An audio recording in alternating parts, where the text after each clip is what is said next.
2026 সালের ফেব্রুয়ারি মাসে রোজা শুরুর আগে জাতীয় সংসদ নির্বাচন আয়োজনের জন্য সকল প্রস্তুতি সম্পন্ন করতে নির্বাচন কমিশনকে চিঠি দিয়েছে প্রধান উপদেষ্টার কার্যালয়। এই চিঠির মাধ্যমে নির্বাচন আয়োজনের জন্য সরকারের পক্ষ থেকে নির্বাচন কমিশনকে অনুরোধের আনুষ্ঠানিকতা শেষ হলো। প্রধান উপদেষ্টার প্রেস উইং এই তথ্য জানিয়েছে।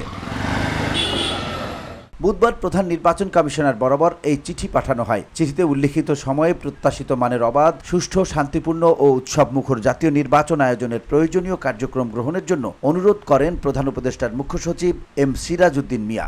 এদেশের জনগণ সশস্ত্র মুক্তিযুদ্ধে অংশগ্রহণ করেছিল। গেল মঙ্গলবার জুলাই গণ অভ্যুত্থান দিবসে প্রধান উপদেষ্টা প্রফেসর মোহাম্মদ ইউনুস জাতির উদ্দেশ্যে দেয়া তার ভাষণে আগামী বছর ফেব্রুয়ারি মাসে রোজা শুরুর আগে নির্বাচন আয়োজনের জন্য নির্বাচন কমিশনকে চিঠি দেওয়ার কথা বলেন। এরই ধারাবাহিকতায় আজ এই চিঠি পাঠালো প্রধান উপদেষ্টার কার্যালয়। 2024 সালের উত্তাল জাতির উদ্দেশ্যে দেয়া ভাষণের উল্লেখ করে চিঠিতে বলা হয়, প্রধান উপদেষ্টা তার ভাষণে অবিলম্বে এক্ষেত্রে সকল প্রস্তুতি ও প্রাতিষ্ঠানিক আয়োজন শুরুর কথা বলেছেন। বিগত 15 বছরে নাগরিকদের ভোট দিতে না পারার প্রেক্ষাপটে আগামী নির্বাচন যেন মহা আনন্দের ভোট উৎসবের দিন হিসেবে স্মরণীয় হয়, তেমন আয়োজনের উপর প্রধান উপদেষ্টা জোর দিয়েছেন বলে উল্লেখ করা হয়।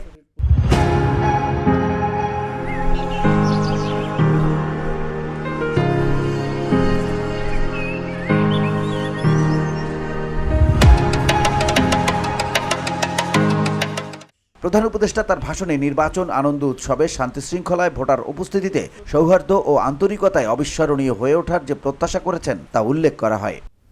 ভালো ফলাফল করেও চাকরির জন্য ভিওডি বাংলা নিউজ ডেস্ক। চাকুরিকে ঘিরে তৈরি হয়েছিল।